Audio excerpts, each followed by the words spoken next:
All right, ladies and gentlemen, we're back. It's Pryce and I. Brad is out on travel yet again, so the dynamic duo. We have an announcement. This thing, podcast, pseudo-podcast, not a podcast, it has a name. The Information Exchange. Thank you, everyone who submitted. Prize money will be going out shortly. But Prize money. as we exchange some information here, what information should we start with, Pryce? Well, the first thing I want to tell you is that it is 83 degrees today in San Antonio. So we are back. Don't flex on the... I'm There are ready. poor people in New York or whatever that are I'm freezing their sorry to bums everyone off. else. They probably think I'm sad that I live in Texas, and sometimes it is. But today, it's Friday. I've got allergies because of it, but I'm thrilled and I'm excited for summer. But you know what I am thinking about is a much colder place, a place where they just released their own ambient scribe, but don't call it a scribe, according to Dr. Gerhart, is Epic's release of art. And what is it? I mean, it's released. Is anyone using it already, or was it just a press release? No, yeah, they said they're piloting it. I think with like Okay. the usual like crew Oh, in right. the Oh, Madison right. area.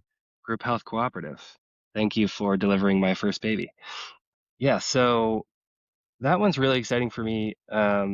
Brendan turned me on to a podcast from Ben Thompson and John Gruber called Dithering. It's like 15-minute episodes, and I've learned a ton about like FANG companies and their distribution and things like that. And this, to me, this release of an ambient scribe from the company that everyone thinks has the walled garden and all of the healthcare data, and they're always getting slapped for antitrust, or people are accusing them of antitrust and monopoly, and people are accusing them of info blocking, and now they have their own ambient scribe, and it begs the question, do all other ambient scribes wither away? I think the answer is obviously not, but Epic does have distribution. So apart from functionality and integration and things like that, I've been thinking Epic has an MSA with every organization that they're going to try to sell this scribe to. Epic has potentially the ability to make it a cheaper implementation because their system is already the source of record at these organizations. And does that give them tailwinds? Yes. At the same time, everyone I know has an iPhone in their pocket, and Apple Maps is way worse than Google Maps. So I am thinking with the evolution of info blocking policy and with the evolution of the market, we're going to see independent vendors be able to come in and outperform incumbents on their own platforms. I don't know when it's going to happen, and I haven't seen anything from Abridge or Ambiance or Art. They're all named with A's, I guess. But I'm really excited to think about like what is going to differentiate these things? What are providers going to be saying in 5 years? Right now, it's easy to listen to all the chitter chatter and have your own opinion. Yeah, I'm curious. How do you think this one's going to evolve over time? Yeah, I mean, I see optimism. If you're a vendor, you're not psyched because your goal is to operate in a space that nobody else is operating in. That's the ideal. But guess what? That's not real for real problems. You're very, very lucky if you're the only person operating in space. You've either won the market or just maybe it's a small enough piece of the pie, but big enough for you. Typically not for venture capital in that case. And so good problems have many solutions, and art is another one. And so from a vendor perspective, yeah, you as a bridge or Microsoft Dragon or whomever, you'd hope that Epic doesn't enter, but every EHR is entering. Every EHR except for Meditech, more or less, is making their own scribe. So competition should be assumed. The system of record will always gravitate towards the point solutions that have meaty problems, right? And what's so interesting and valuable to remember is that information blocking means that there are many levers they can use. You alluded to some of them to differentiate, but the technologies that they surface, the things that they're doing with their own scribe, they better make that available and not preclude on a technical level competition from doing those functionalities, or they're going to be at a risk of information block. If they block information flows that are available to their own technologies, that's where they're going to start to see tensions. That's from that information blocking front. The other is at one you mentioned of pricing. Well, yeah, like one positive outcome is more competition means lower prices. And so if more competition leads to lower prices for providers, that's great. That's a positive thing. We should remember that. It's not positive for vendors that like to charge a lot, but it's positive for the providers with more choice, lower cost, more innovation pressure. That's the positive of competition. Epic behaving anti-competitively, one manifestation potentially would be pricing competition out of existence. They Mm-hmm. would be colossally stupid to do so right now. Because that's specifically what the state of Texas is calling out as one of their accusations in their lawsuit against Right. So Epic. Yeah. where is the bar, right? Because we know their pricing. It's not per seat or whatever, like many of these scribes. It's this sort of like bucketed license of AI functionality that you add on to your base Epic package, right? That's what Stat reported. So when does it become predatory pricing or whatever? Is this philosophical debate that people will say, well, it's lower than it used to be, so it's predatory. It's driving us out of business. I as a capitalist, a left-wing capitalist, but a capitalist, will always argue for the open market and competitions to lead to lower prices for consumers and buyers. And some social goods. And so at face value it was inevitable this happened. I said in August they're going to make it. They'd be dumb not to cede this ground of the user interface and to at least not make a play there. And so the net result should be better for providers. And I agree with you. It doesn't kill these other scribes, these third-party scribes. They just have to go keep doing the next thing. Healthcare is unique in that our industry has the info blocking laws. How does this work? What I'm just curious if this is a little bit different than like uh obviously Meta and Google and Microsoft are competitive with each other, but they all release software on each other's platforms. Yeah, I'm curious, like, do they have more levers to block each other, or are they equally scrutinized by the FTC and things like that?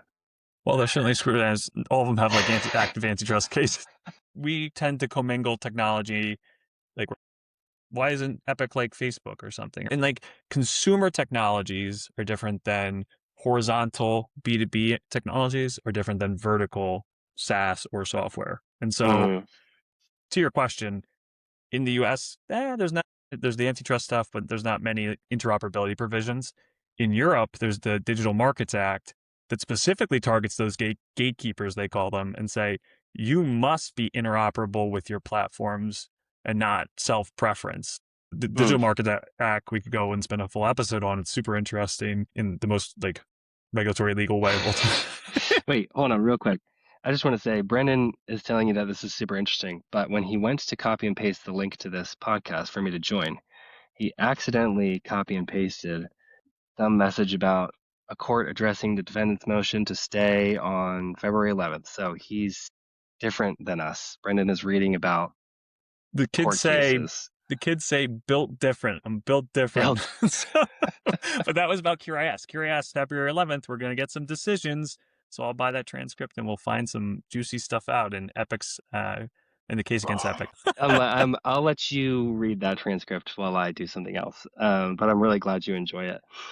Um, another thing that I want to think about really quickly is just like the stickiness of systems of record. And this is something that the super long acquired podcast about Epic taught me a little bit of. And then again, Dithering was mentioning just this week with the sort of proliferation of AI and the fact that now all of a sudden it's like you can kind of build your own apps to do your own things in like an hour if you want. And is software dying and blah blah blah. And at the end of the episode that I was listening to, they were kind of like systems of record are the safest because that database and the ridiculous connections between all of the thousands of tables that it orchestrates is the most defensible against one-off applications and things like that. So yeah, I guess that just had me wondering, like, do you feel like Epic is uniquely like exposed to competition compared to other industries or systems of record, or do you feel like actually no, they're still going to have the best understanding of when and why doctors place orders and the best understanding of when and why billing needs to, change in the middle of an episode and things like that. it's a good question. It's not just Epic; it's all EHRs, right? All certified Sorry, in health yes, but we're talking technology. about art. We're talking about art, Yeah, the release yeah, of yeah, their ambient scribes. yeah. Yeah. But in terms of information blocking, it affects all EHRs, and in terms of the forces of AI and disruption, lower end non-enterprise ones are going to be less resilient than the enterprise ones for the reasons you've said Mm, from the podcast from Ben Thompson. It's the interconnectedness, all the systems and modalities and things that they've invested in the larger price tags. The switching costs are just astronomically higher. yeah. Um, but that's not to say that AI and other forces aren't going to challenge that. It's challengeable, but in the spectrum of types of software, it's one of the more resilient, on the more resilient side, especially the enterprise ones like Epic, from being truly disrupted versus like a point solution where you're kind of toast.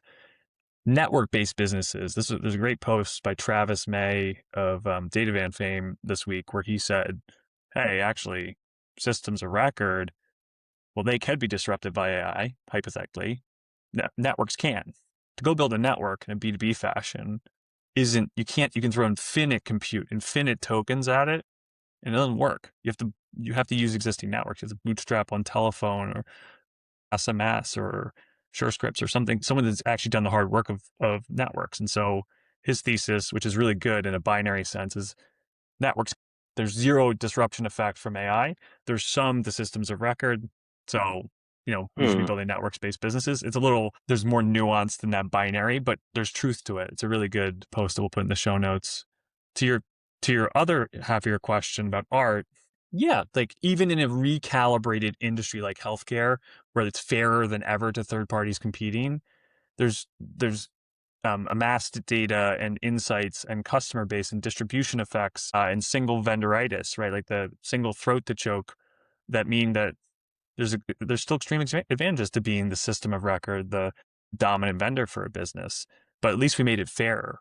At least we didn't, at least in healthcare with information blocking, third parties aren't precluded and foreclosed from competing. Hmm. They can compete equally on a technical lens. And if they are prevented in some way, they can punch back. That's awesome. Yeah. That is a really fair, interesting, pro-competitive law. That means, hey, that you have no excuse except to go and be better.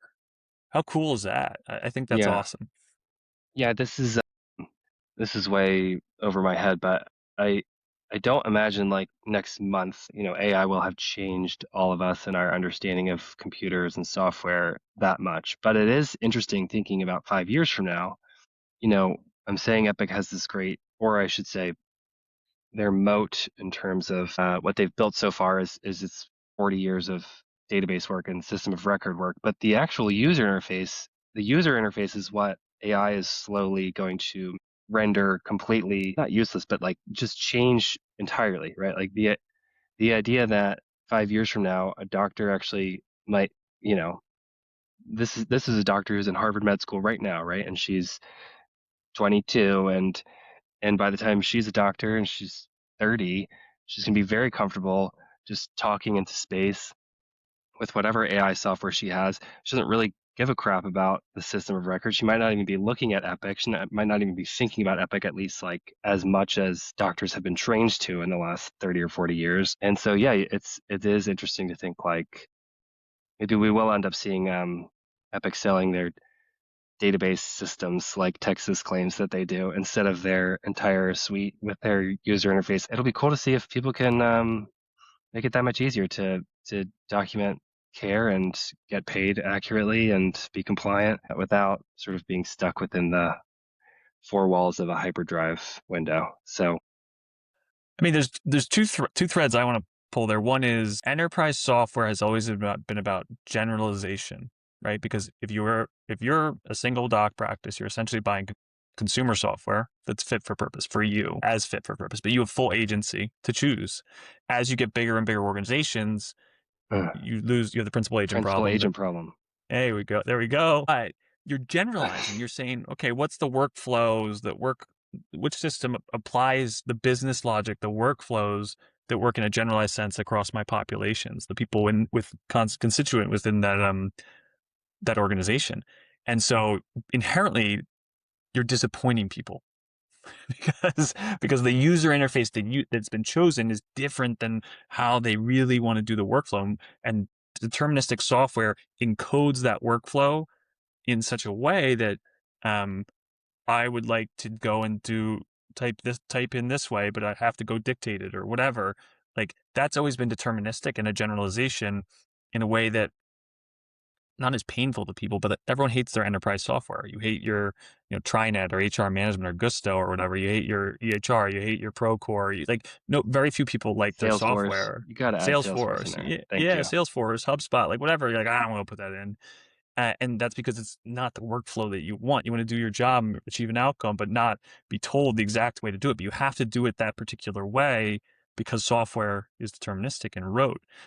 But one interesting thesis that I think is far more applicable than like every person's going to go build their own software now. Like I think that maybe a subset, a greater trend of people can build their own software. But the reality, the cooler reality is that people will build the user interfaces in a less deterministic way, in a Mm, probabilistic way that allows you to do your thing, me to do my thing, and it still gets put into the system in a way that has data integrity and meets the needs and is documented appropriately. And yeah. so you can see that via scribes to a small degree of like, I can go and dictate and do my workflow and that I would want to with my patient. You can do it with yours. You probably do it in pretty different ways, but at the end of the day, it gets put into Epic or Cerner or Yeah. whatever in the right fields.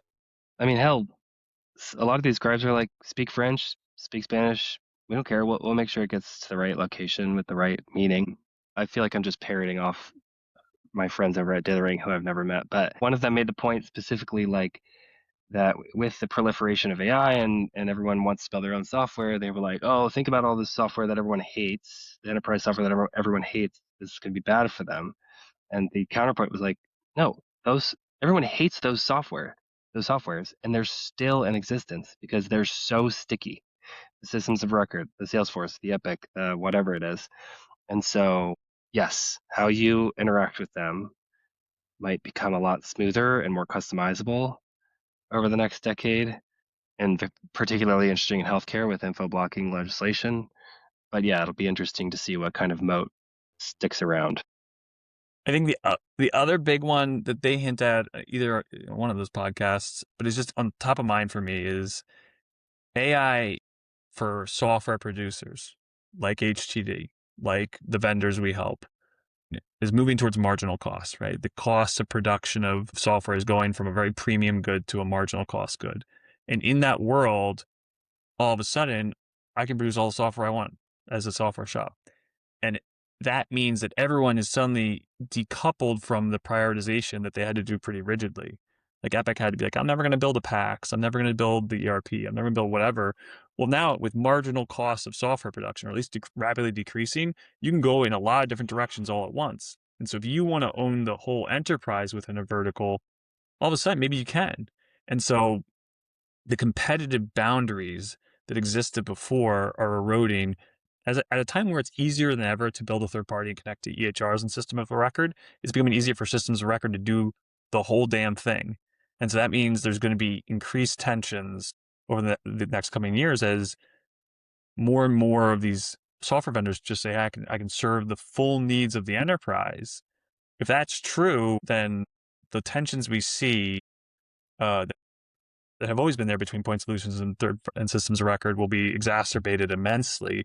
And the fights, the information blocking driven fights, the antitrust fights, this is just the tip of the iceberg. This is just the beginning as tensions continue to rise. Like that is Mm, one catalyst for these fights that is just getting started. And it's not just going to be in healthcare. We'll see it across so many other industries. We see Salesforce starting to monetize and shut down access to Slack and Salesforce that were historically open platforms, and that they're not the only ones. And that's because the data hungriness, the context hungriness of AI, in addition to the ability to produce a lot of software, means that the competitive boundaries are eroding and the competitive heat is turning up to 11. mm, mm. I don't like a dog eat dog world.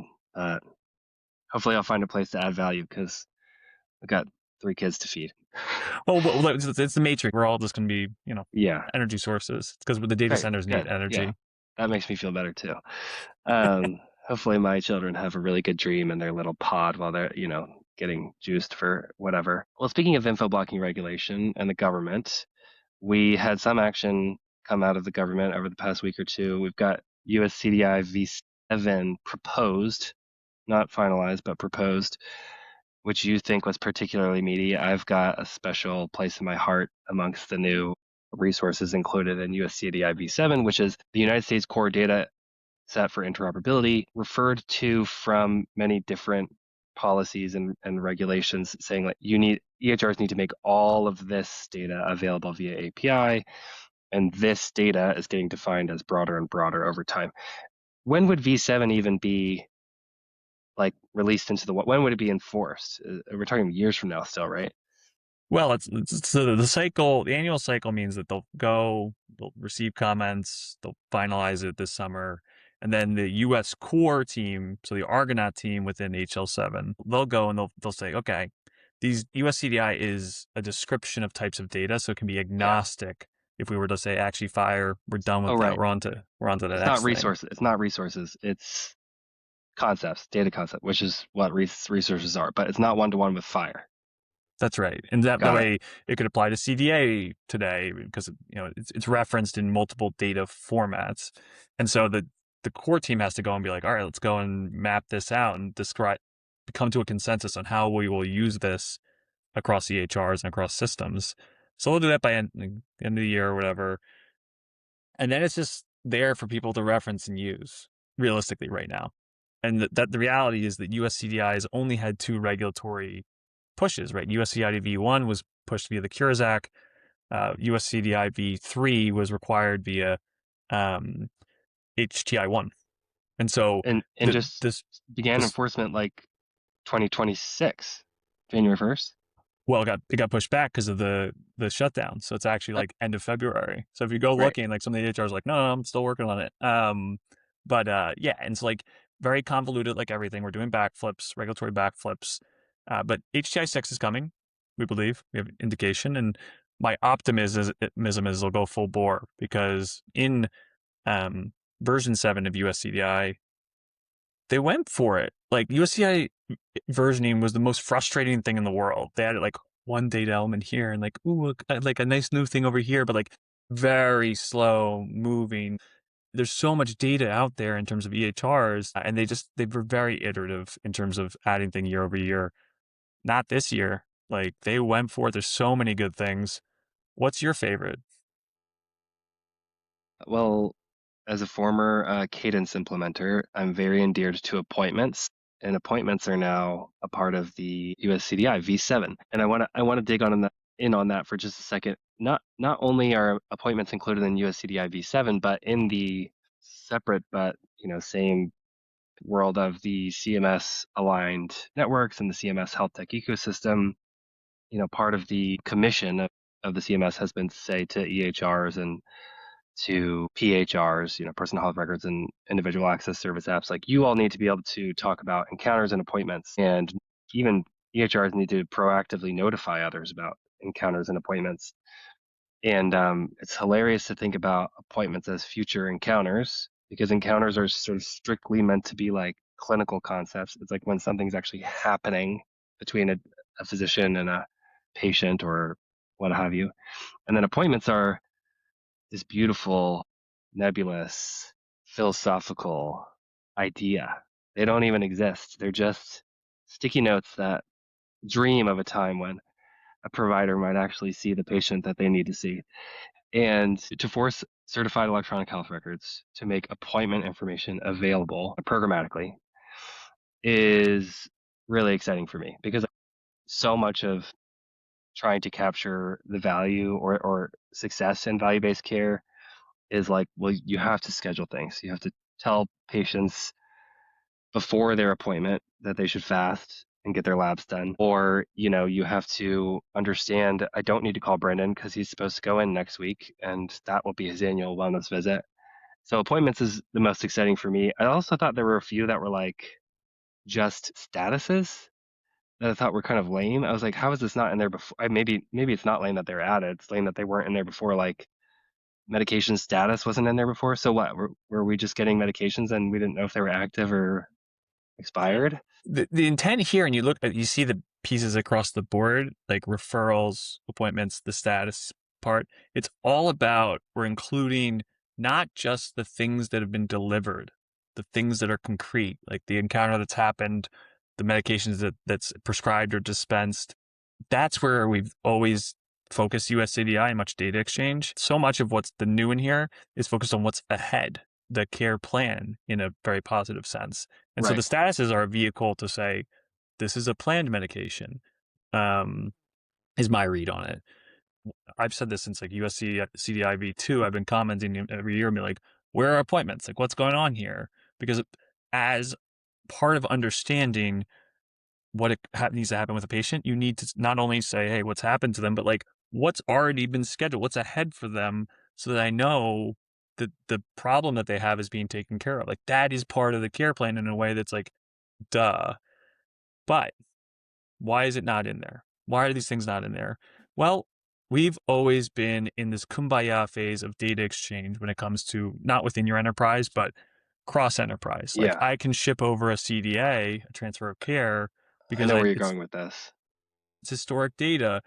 But as soon as I'm including planned appointments, planned medications, planned whatever, there's the chance to use that information to say, wait a minute, that's a value capture moment in the healthcare system. And I want to capture that value. And so we've been able to be in this kumbaya phase for so long because we largely said we're just transferring care, we're just taking care of the patient. But there's going to be this chance to look at planned encounters, planned medications, planned labs, whatever, and say that's a Referral known notes. point of spend that I can go and grab potentially. Is the nefarious way of viewing this if you're trying to be cynical. I'm not trying to be cynical, but just that is underpinning some of this, undoubtedly. You mean the fact that it's just now coming out instead of having been okay? And what's the current administration's message by adding all of these things? The ASTP is largely trying to serve the CMS's goals in many ways. Not only, but like when the CMS health tech ecosystem is driving towards something, they want to support it. And so Yeah. you can look at this and be like, appointments like that, that's such a clear through line there. The administration is hearing what market people are asking, and many vendors and things that are out there. Like this would be great to get out there because they want to take care of patients in a positive way, or that cynical view. They want to go capture value. And the administration by and large is like, we're going to go do things. We're not going to sit around thinking and waiting and overanalyzing. We're going to go ship and iterate and get stuff out there. And so I think Dr. Keen, I think Steve Posnack are like, let's go for it. Because we can think about this all day long, or we can go do it and then revisit down the line once Hmm. we've put it out into the market. And I appreciate that view because I generally think, yes, there are the cynical views, the views of what the fear, uncertainty, and doubt that can happen with these things with data exchange, like we had are having with payers and provider data exchange. But we've had this before. We've had this before with just plain treatment, treatment provider to provider exchange. And that was a huge barrier in the early 2010s. And we overcame it. And now it's nearly ubiquitous. And people are like, wow, how cool is that? Like it's great Yeah. that we can care for patients. And certainly there's been tensions on that from other angles, but the actual treatment exchange provider to provider, is now taken for granted. And it was such a battleground when it was first getting started in the different health information networks. You know what else I'm realizing is like if you are a healthcare provider, a business that provides healthcare, and you don't want another entity to have access to the appointments in your system of record, don't sign a business agreement with them. This is not forced scope in TEFCA yet. It's not, it's theoretically patients one day through the patient access endpoints should be able to access everything that's within USCDI. So it's nice that patients can see appointments that they have scheduled. But like, it's not immediately going to be like a bunch of piranhas you know, looking for Main Street Health's business that are going to query this data and start calling appointments and, snaking their patients out from underneath them. So totally agree with you. Like, let's get helpful information in the hands of builders and let them do things that hopefully make people healthier. even if people are going to snake it, it's like the net good is far in excess. It's Right. like you gotta weigh things on both sides of the scale instead of just being like, how do we eliminate any risk or fear, uncertainty, and doubt, or any problems? You'll never eliminate it. It's always a trade-off situation. And you, the cadence implementer, know this. Like, there's a lot of good that can come out of seeing what's ahead for a patient. I think more tactically for business associates using these data sets, like they're requested all the time. People are like, how do I use Fire to get appointments? Because I'm building and I want to see the appointment as an enrollment trigger. You're Hmm. like, sorry, like go use HL7V2. And Yeah. so this alongside Fire subscriptions and Write Back, hey, wait, there's a future where a lot of business associates can live Fire only, which is not the case today, right? Like, Yeah. what would you say? 5% of apps can be Fire only, less? Actually, I think we had a stat for this at Redox. Like of our customers, only 5% of them, maybe 5 to 10, were like not using a V2 feed or a VPN or some sort of other trigger mechanism. And something like 60 to 80%. I don't I'm obviously not that good with numbers, but we're writing back as well. So like the idea that you could just have a RESTful API which gives you like 10 data points on a patient, and then you're like, okay, look, you can build on this data. It's like, no, Fire has been super useful. That's tiny column of it that they've given us, and now that it's becoming a broader swath of forced functionality, this is really fun. This is fun. Yeah. So we love USCDI V7, lucky number 7. We love the Fire. We love the Fire. I think about this stuff too much. Also, just to be clear, as a cadence implementer, I think the only thing I really learned was that my wife was never going to live in Wisconsin her whole life because it's way too cold, and she's from Wait, you Texas. got to So say we never said what is cadence? What is cadence for the audience? Epic has catchy little names for all of their applications, and Cadence is the scheduling and appointments application. Prelude is the registration application. So I thought about registering and scheduling patients in enterprise software systems before I really knew what an enterprise software system was. So shout out to my customers in North Carolina from when I worked at Epic. Thanks for being very patient with me when I was 21, and hopefully I can help you in the future. Um, okay, anything else you wanted to say on USCDI V7? Because I want you to teach me about one more thing that came from the government, Let's dive in. the diagnostic imaging RFI.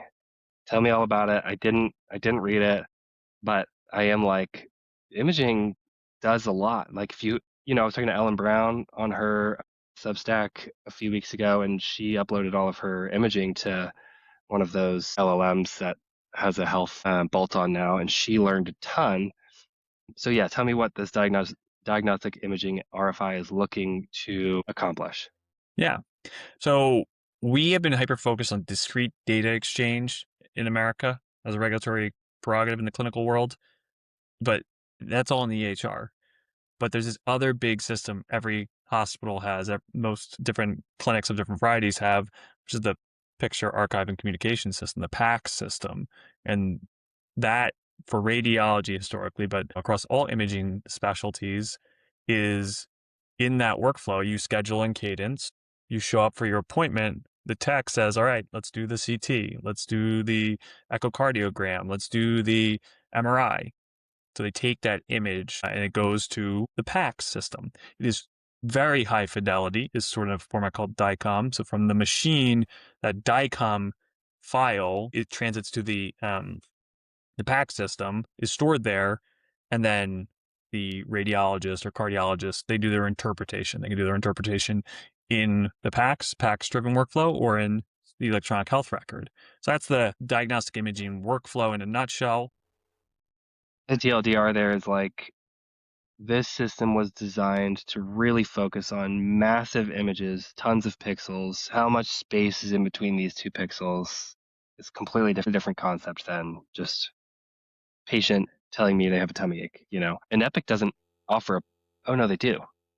No, not today, No, right? okay. So That's we're talking been, about a it's very, something very that different system. most EHRs have said, by the time they start looking at it, they're like, all right, there's these well-developed vendors. It's a system of record in its own right. we're going to have a truce between the two. And there's some, like Oracle might have a nascent one, but like you have Agfa and Sectra and other vendors, GE Merge for cardiology, that are pretty dominant and established. And it's like one of the older technologies purchased by health systems. So there's switching costs and they're used to it. And so those are all unregulated. They're not certified health Yep. IT, right? And so that means, in terms of all the things we expect out of healthcare and how we can interact with healthcare, Wild West over there. And so The interpretation from the radiologists is oftentimes accessible or forced to be accessible, but the image itself is stuck in a cold, dark room. yeah, totally right. The Yeah. diagnostic report, the interpretation, whether it's done in the PACS or the EHR, it gets back to the EHR, and then it's part of USCDI, and you get served up via diagnostic report and or document reference. So those have been accessible, but the image, well, all right, you have a broken leg, you go to Florida, you get hit by a bus. They're like, oh shoot, we sort of want to see that old image to see where it was and things like that. And they go and try and pull over these networks, and guess what? They like, I can see the report, but this guy, he didn't really write much up. I don't really know enough about it. I want to take a look at it. Hmm.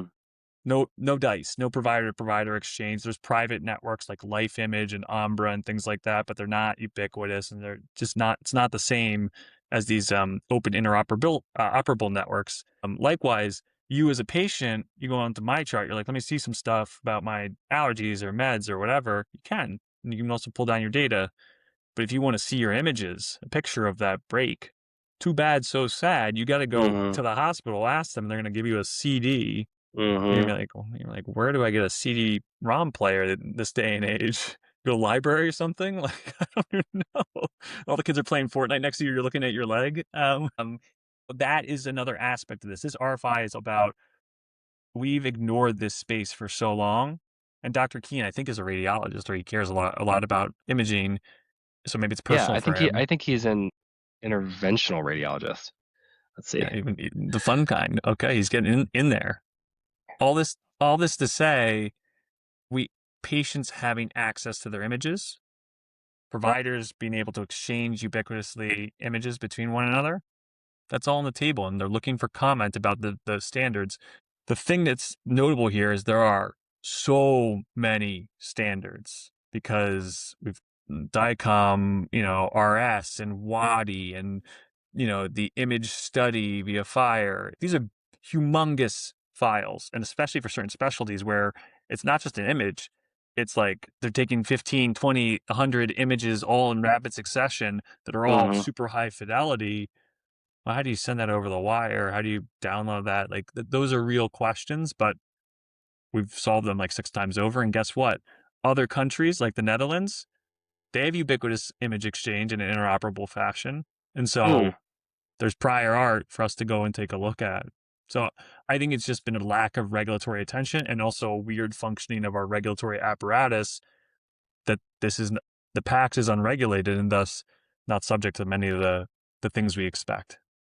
What's the RFI requesting? Like, just how should we do this? For all these workflows, for patient access, for provider exchange, what are opinions on standards? It's just, Ooh. the RFI is just like, tell us, because we've done that. They've taken cuts at this before lightly, but not in a heavy duty. Let's pull the market. Let's make it a priority. And so there's plenty of RFIs that go nowhere. But the optimism here is, this is year one, I guess year two now. It's very early still in the administration. They Oh could my take a cut gosh. towards the end. This won't get into HDI 6, but they could take a cut at the end of the administration, potentially at saying, okay, we're not going to do provider exchange, but maybe we do patient access, because Josh Mandel, the brainiac that he is, has built this beautiful implementation guide for how we can use FHIR to access patient images. We should just do that. Like, hey, Dr. Hmm. Keen, Bosnack, just copy it. Just do patient access. We don't need to spoil the ocean. Like, that one is such a slam dunk. Patient access. Yeah, now I'm tempted to go find my most recent imaging study. I did break my foot in college. Maybe I could go back to UNC, get a CD. I want to see what happens if I put it in my Xbox. Are we gonna be able to open that bad boy? That'd be That's exciting. interoperability right there. Yeah, put it on my big screen TV in my basement in 2009 or something like that. That sounds great. All right, we're running out of time. Uh, we did have one more topic if you want to touch on that last one, Yeah, sure. Let's which go for it. was Veeva suing Epic. So added to the list of court cases that Brendan has to follow, but this one is different in flavor. It's not about monopolies or, well, it is about competition.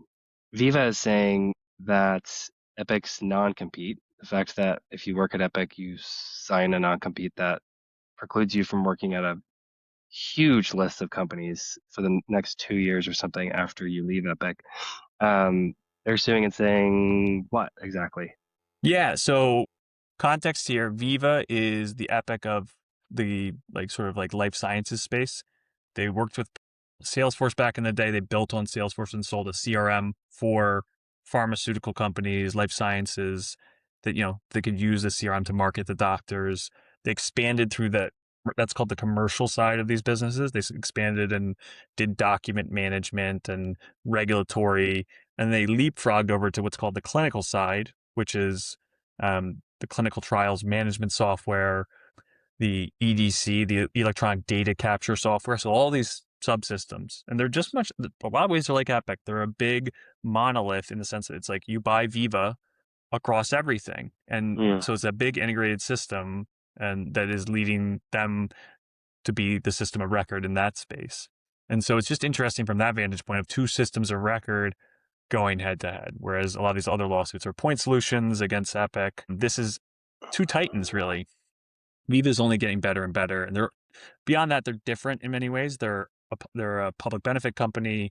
They're quite nice to their employees. Like there's a lot of differences from from Epic, but they decided to make a strategy of hiring ex-Epic people or just opening in Madison and being very open to Epic people coming over. This past December a year, according to the alleged allegations, Epic put them on the non-compete because they're just tired of Veeva offering better salary and better working conditions for in an interesting space. mm, From competing for the talent, and mm-hmm, so they added Veeva to the non-compete. Non-compete, to your point, used to have so many companies. It had the YMCA, it had all these random small, like anyone, 5,000 companies or something. And they drew it back a couple years ago. God knows why, but I think they got pressured and they're like, all right, let's maybe with Lena Khan looking at non-competes, they're like, all right, mm. let's trim it down a bit. Little haircut. Yeah, a little haircut from 5,000 to 20 or 30. And they trimmed it down to like real competitors by and large, Yeah, yeah, because the list is in the complaint, which you can find on my Substack. They added Viva, yeah. and guess what? It depends on the state and the way that their perspective on non-competes is very varied across states. But Wisconsin's actually pretty progressive here. They have a federal or not federal. They have a state law that says, like it must be truly, you must truly prove that the way you're shaping your non-compete is intended to protect your intellectual property and things like Mm, that. It's against, you're not just doing these blanket types of non-compete. And so the question really here is Viva competing with Epic?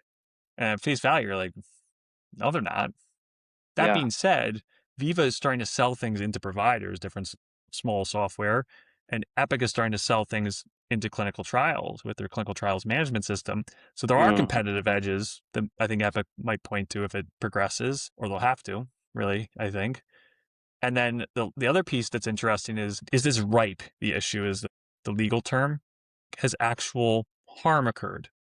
And typically that's by you leave Epic, you try to go Viva, Epic says to you, no, you cannot, and you say, I've been hurt, I've been harmed in my ability to make a better salary. Uh, and so this is alluded to in the complaint that this happened to someone lately, but they don't name who. And then sort of Viva says, oh, actually, we're harmed by it. So it'll be interesting to see if the judge is going to jump on that and take that bait, because otherwise they'll just kind of punt this down the line. I give Viva a pretty good shot with this one in terms interesting. of they have a long history of going after non-competes and a lot of success going after non-competes to help their employees. and Wisconsin's a good jurisdiction to go after it. And the interesting facet of this is that Epic, via the Supreme Court case Epic v. Lewis, struck down a lot of the apparatus, the employee rights to go and do class actions. They can force you to go to arbitration. So I think that actually would happen potentially with these non-competes if an employee brought it forward. Mm. Veeva's bringing it forward, so not subject to that. Hmm. And if they knock out part of it, they knock out all of it. So that's an interesting facet to how Wisconsin law is, that you can't just blue line it, I think it's called, something like that. You can't just slightly edit the non-compete. You have to, it's knocked out completely. And so it could be very good for Epic employees down the line as a result. Epic was a great first job, and a lot of people are happy working there. It's a cool place to work, and they do cool stuff. I bet Viva's winning a lot of favor from Epic employees by going to bat against the non-compete. As a takeaway, and that's the thing we'll end on. Generally speaking, in a pro-competitive sense, it is good to allow talent to move from company to company, to companies Yeah. that can offer superior companies that offer better benefits. And so, for a variety of reasons, I think that I am extremely pro, no non-competes, Yeah. because it allows talent to get what they're worth. It allows companies that are successful, can offer better benefits, to get the best talent. And so it's why, very interestingly, you see very, very liberal types of people, but also Texas in their lawsuit against Uh-huh. Epic attacking the non-compete for very different reasons, in a very pro employee, pro labor perspective, and also a very pro employer perspective. Yeah. Well, you're a big fan of exchange, whether it's employee exchange or information exchange. Thanks for joining the official podcast today. I've got to run, but appreciate your time, Brendan. See y'all. Yeah.